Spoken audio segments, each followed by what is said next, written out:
Ito po yung configuration ng inverter. So system work mode, 0 expert to load kasi kaya naman ng inverter lahat ng load nila. Tapos load first. Okay, so hindi na ako gumamit ng time of use para sa grid charge.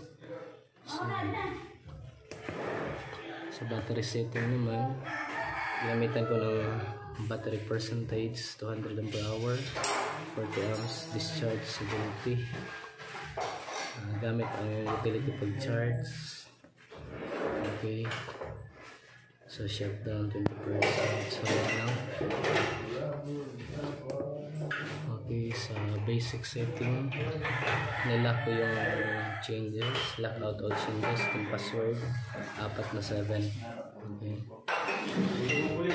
dito naman sa advanced function, so lock, grid setting,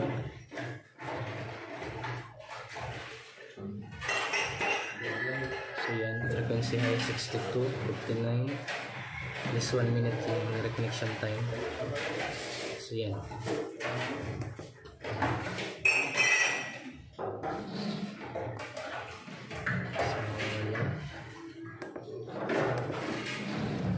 so as of now, harvest ng solar panel natin nasa 200 watts.